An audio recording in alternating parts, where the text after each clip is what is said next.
Hi, everyone. Good morning, good evening, good afternoon to everyone joining us today. I welcome you all to this webinar. Thank you for logging in. Today's session will be a short 30-minute session, and it will have details about the power electronics and motors for electric vehicle certification on Coursera by IIT Bombay.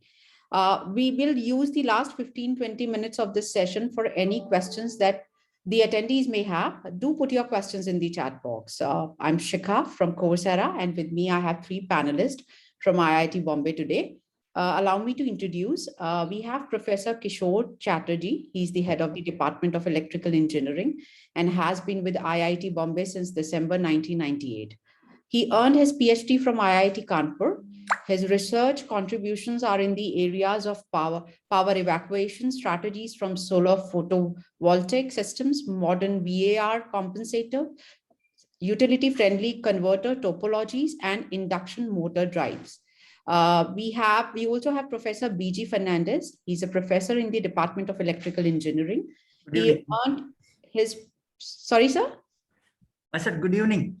Good evening, sir. Yes, sorry. So he earned his PhD from IIT Bombay itself and works in the areas of electric machines and power electronics. His research contributions are in the areas of switched reluctance motors, magnet-assisted synchronous reluctance motors, and application of power electronics to power systems. Next, we have Professor Sandeep Anand. He is an associate professor in the Department of Electrical Engineering, IIT Bombay. He works in the areas of power electronics, electric vehicle drivetrains, chargers, and reliability of power electronic circuits. We welcome you all, sir. We can have the details about the certification. Over to you, sir. Yeah, thank you, Ms. Shikha. So what I will do is I will quickly run through a few slides, and all three of us will share a little bit of information, and then maybe more time for Q&A, as you mentioned, right? So yeah, Naveen, I think we can start. Yeah, let's. Yeah, this is a little bit. Just a little bit to add here. So three of us are the main instructors for this course, but we will have maybe one or two more colleagues of us joining and teaching some specific topics.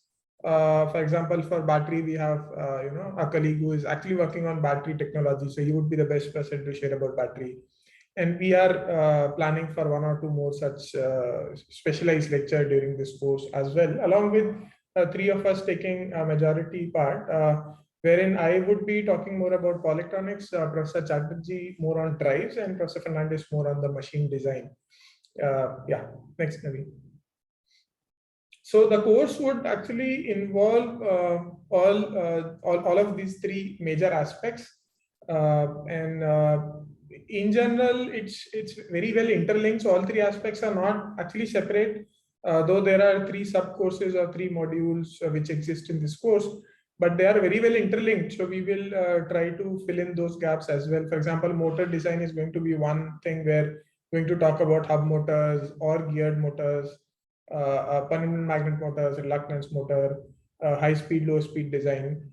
With that, maybe I request for a few minutes, Professor Fernandez, would you like to please share a little bit more about motor design aspects that you plan to cover in this course?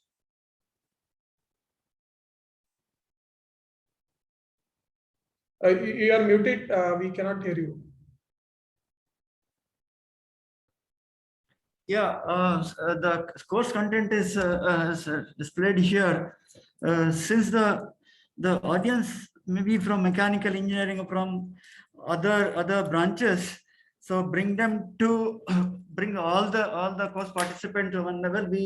I intend to start with the basics, okay, which are the essential part of the machine's design, that is magnetic circuits.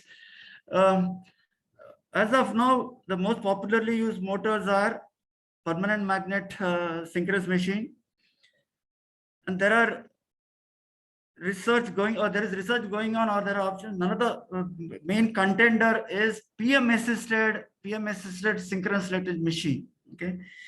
We at IIT Bombay, what we feel is country like India requires multiple technologies. Okay, the technology that is appropriate for rural India may not be may not be suitable for urban India. For rural India, technology has to be or should be reliable and cost effective. So one of the possible motors could be switch reluctance machine, because that machine, the rotating member, has neither magnets nor conductors, so it's very rugged, and that could be for electric trucks as well. Okay, so we intend to cover these three machines. Okay, the reference frame theory and application that is required for control applications. The control applications will be covered by Professor Kishore Chatterjee. The rest of the topic, winding distribution, design aspect, related technology are required for designing a specific motor. The quote unquote, if you that deliverable that if you ask at the end of the course, you should be able to participate in a meeting with a vendor who talks about all these machines, and you could be able to ask quote unquote some quite intelligent questions as well. So that is the deliverable. Yeah, that's all. That's all. Yeah, thank you. So that is, machines is one of the core component. The second core component is the motor drive aspect. Once the machine is designed. So Professor Chatterjee, few words on that. Yeah, so the drives, by drives we mean that the machine control, as Professor Fernandez was mentioning, that once the machine has been designed, and that once Sandeep covers the power electronics part of the course, then I will chip in and I will take help of this machine, the concepts of the machine that Professor Fernandez would be covering, and also the power electronics converters that Sandeep would be covering. By using these two, we'll try to develop control systems for speed control of various machines. So initially, we'll start with the various loads that the machine is going to negotiate, and then how this the machine interacts with the load. And then we'll move on to the specific machines and their speed control. By specific machines, I mean that we'll briefly touch upon speed control of DC machine. As we know that the DC machine has become obsolete, but then the issue is that we will be using the control strategies of DC machine in induction machine. That means we'll try to garner the control aspects of the DC machine in case of our induction machine. So, and you must have heard about vector control and or direct torque control. So therefore, we'll touch upon very briefly on DC machine speed control, and then move on to the speed control of induction motor, and finally speed control of synchronous motor. And then we'll move on to also we'll cover, as Professor Fernandez was mentioning, that we'll also cover briefly the speed control issues pertaining to switch reluctance motor, as well as permanent magnet brushless DC motor. So that's all for from my side as of now. We'll take up questions later on. Yeah, over to you, Sandeep. Yeah, thank you. The third key component here is the power electronics part, with which actually the course will first start. Of course, so in terms of power electronics, what we will really look into is starting from very high level, where we talk about what are the different standards for charging in vehicle, what are the different specifications for different subsystems, power electronic subsystems. Let it be the main inverter which is driving the motor, or is it an onboard charger on the vehicle which charges the vehicle. So we'll talk about those specifications also. Then we'll also emphasize on how do we make these converters lighter in weight, because that is one of the biggest challenge and biggest requirement in electric vehicles, right? How do we reduce the weight of, how do we make these converters smaller? Then we go further in depth of the technical aspects, such as the gate driver circuit. How do we make the overall power electronics more reliable, right? So that it doesn't fail while a vehicle is operating. So we talk about protection circuits, gate driver circuits, design of magnetics, selection of capacitors. So all of these subsystem design we will learn. In terms of tools, we are going to also do a case study in this area as well, and also we'll learn some of the simulation tools. We will learn microcontroller or DSP programming also as a part of this course. From the machine side, we'll also learn finite element analysis as a part of this course, plus lecture or two on BMS, battery technologies, and so on. So that's roughly going to be the content for the course. Ravi, let's move on. Yeah, this is, I think, the course schedule. So it starts from 1st of January. It runs till 7th of May, every Saturday, almost every Saturday. There are 2 lectures between 3 to 6. And the required background is either you have a degree in electrical engineering, or you are final year student in electrical engineering, which gives you a sufficient amount of background, or you are a working professional, even if your degree is not from electrical, it's from mechanical or associated area, but you have had some experience of, let's say, electronics or machines during your professional career. So if either of the 2 cases, it sort of helps us conveying all the new technologies in electric vehicle to do. And registration deadline is 31st of December. Let's go ahead.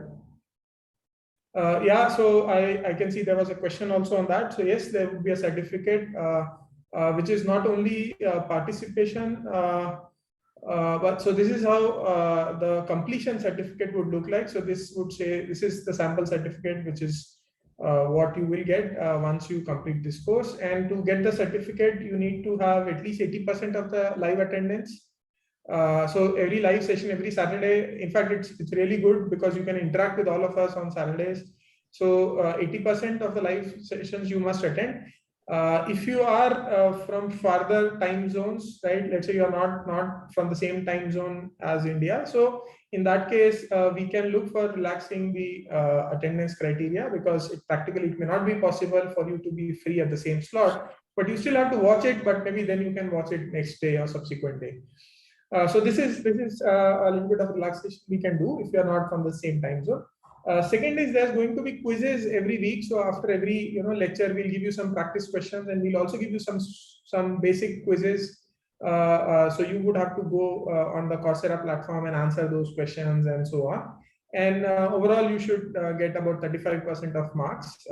If you meet these 2 things, then you get the certificate for this course. Yeah, these are some of the email IDs which you may find useful if you want to reach out to us. That's it, I think. Yeah, so we have kept it brief. So back to Ms. Shikha. Thank you, sir. Thank you for these great insights. I am getting so many thoughtful questions. I'll just take the questions one by one. So there is an attendee who is asking, who are the course participants that should join this certificate? So I think course participants that we would like to have is actually a very good mix of working professionals as well as advanced level students, right? Both of them, we would like to have a good mix of people who have picked up experience in industry, and either they are already working in electric vehicles area, or they are planning to shift to electric vehicles area, or they feel, in their career or maybe for their organization, it's very important to learn more and more about electric vehicles. Plus, if there are fresh students who would like to get acquainted with this knowledge right away, because these are the topics which generally does not get covered in regular curriculum in an undergraduate or even a postgraduate degree. And so if they also want to get acquire, and we would be happy to have a mix of class with these 2 main groups. Great. So there is another question. We are getting so many queries from second year students. Are they the right fit for this program?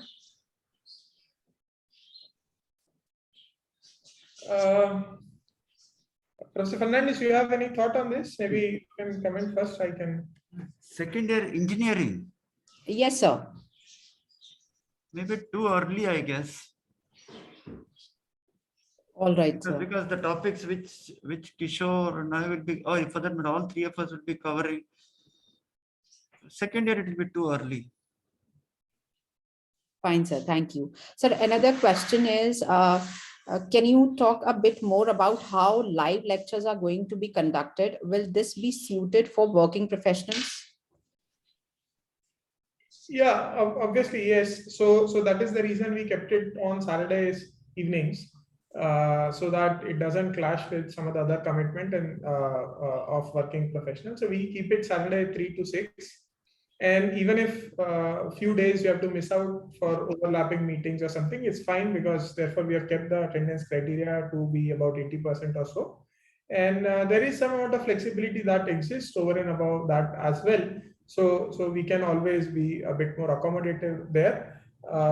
And the mode of communication would be online, and so you can connect it from your devices wherever you are. Even if you are traveling, you can still connect.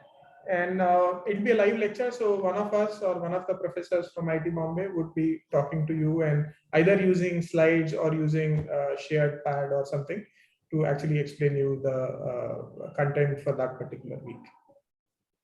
Right, sir. Thank you. Shikhar, So, Shikhar, see, I said second year students is too early. Yes, I do stand, but then they may have to put in maybe extra efforts to study. right, sir.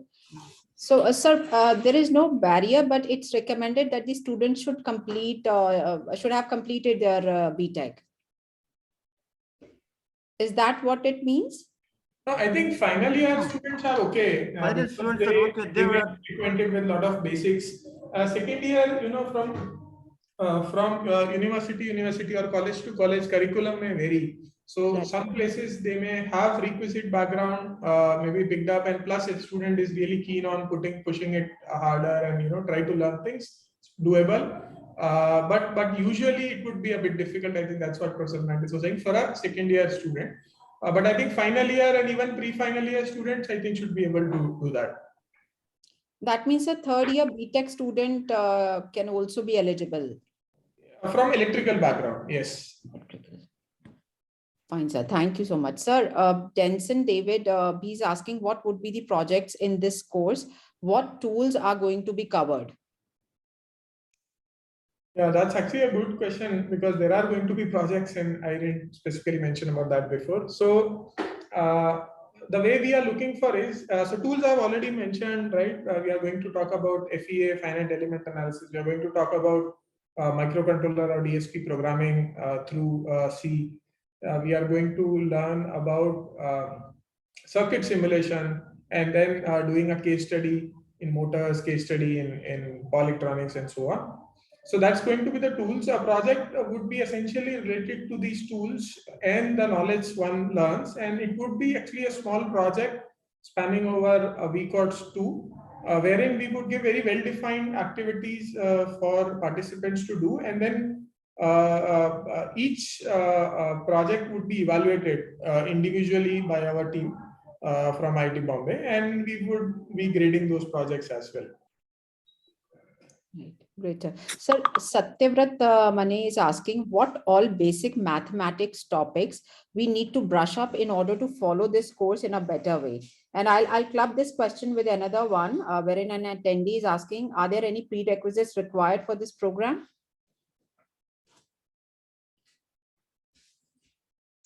Go ahead, my colleague, Professor Chatterjee, you want to talk about mathematics background, anything? No, actually, there is no special requirement so far as the mathematics background is required. So whatever you have learned in your 10+2 and a little bit of Phasor algebra, that is sufficient. So no extra effort is required so far as this prerequisite so far as mathematics is concerned. And the second question is, anyway, what are the prerequisites? So I think Professor Fernandez and Sandeep has already mentioned that if you have done either electrical engineering, a BTech in electrical engineering or BE in electrical engineering, or you have done BTech or BE in mechanical engineering, but you have a working experience in electric vehicle, or for that matter, in any kind of drive, then you can cope up or you will be able to appreciate the content of this course. So, Professor Fernandez, would you like to add anything? Yeah, we don't require a lot of maths.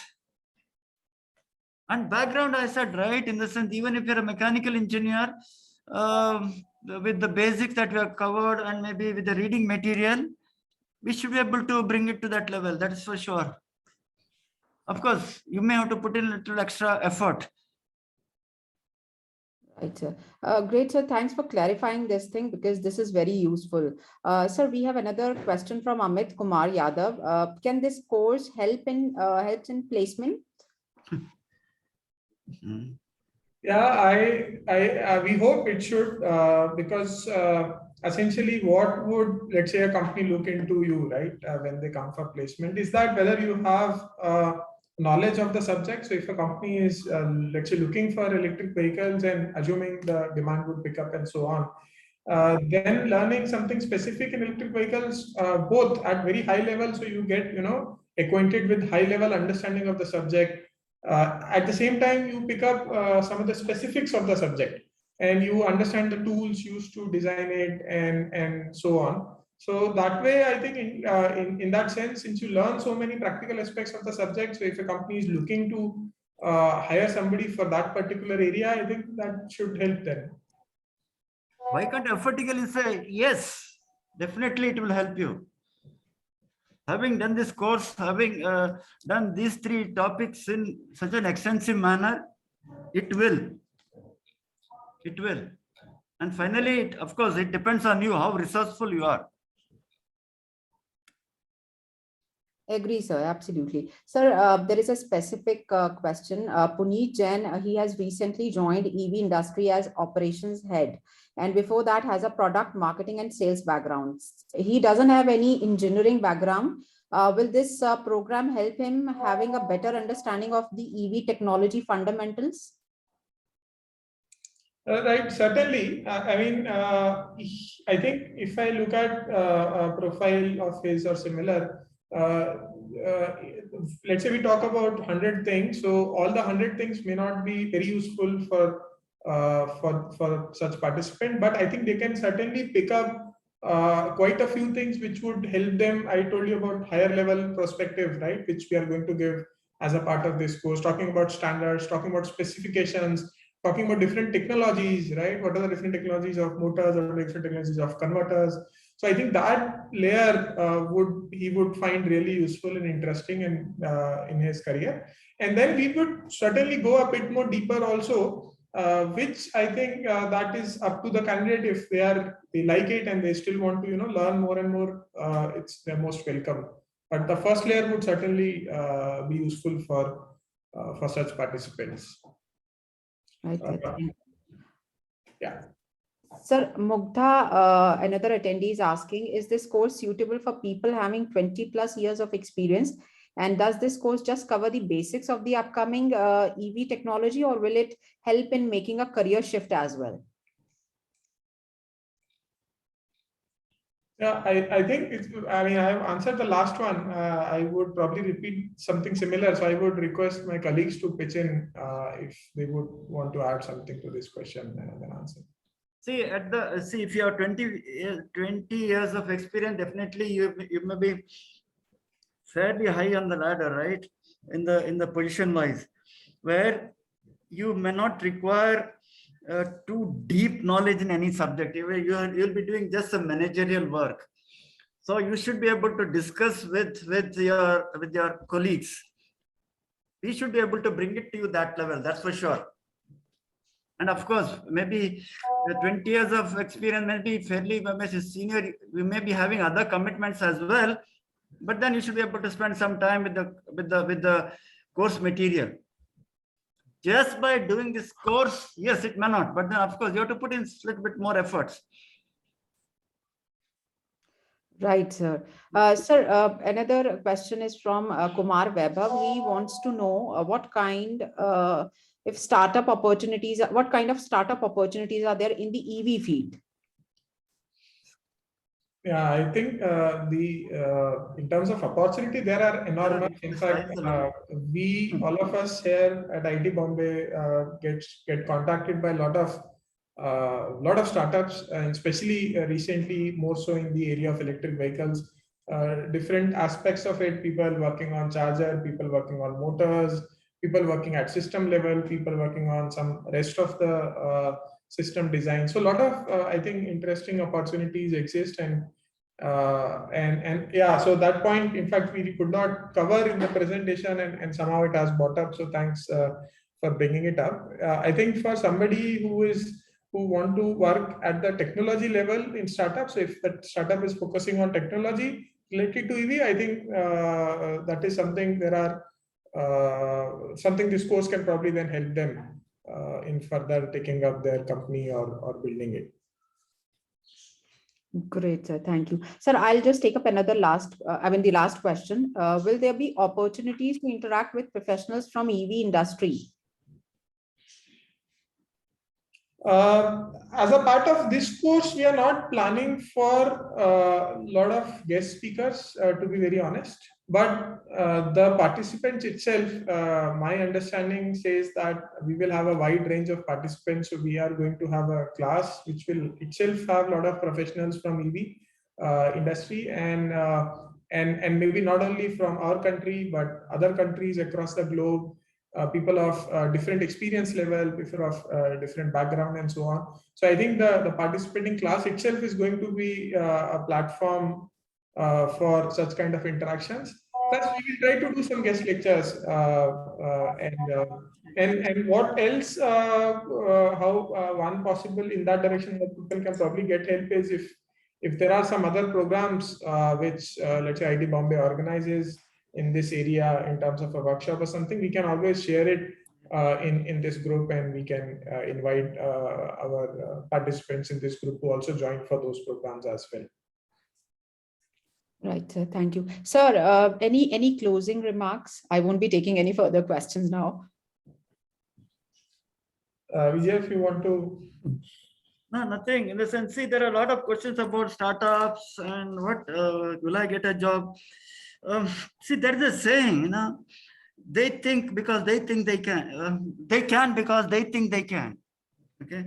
If you think that you can, you're definitely able to, if you can make a career shift, you will be able to make. So at the end of the day, the teaching in IIT is quite slightly different. At the end of the day, you will be able to think, quote unquote, differently. That should be able to excite you and do something different. This is that's it. Right. Thank you, sir. Sir, we are getting a lot of questions, but I think they can connect with you on the mail ID, which is there in the chat box, and they can connect with Coursera as well. Thank you, sir, for giving your valuable time. I would also like to thank everyone who has joined in. We are wrapping up this session. I would like to say Merry Christmas and Happy New Year to everyone. Thank you. Okay, Merry Christmas and Happy New Year to everybody. Thanks a lot. Bye-bye. Okay, welcome. Bye, Sandeep, Kishore. Thank you, Shikha. Bye-bye. Thank you, sir. Thank you.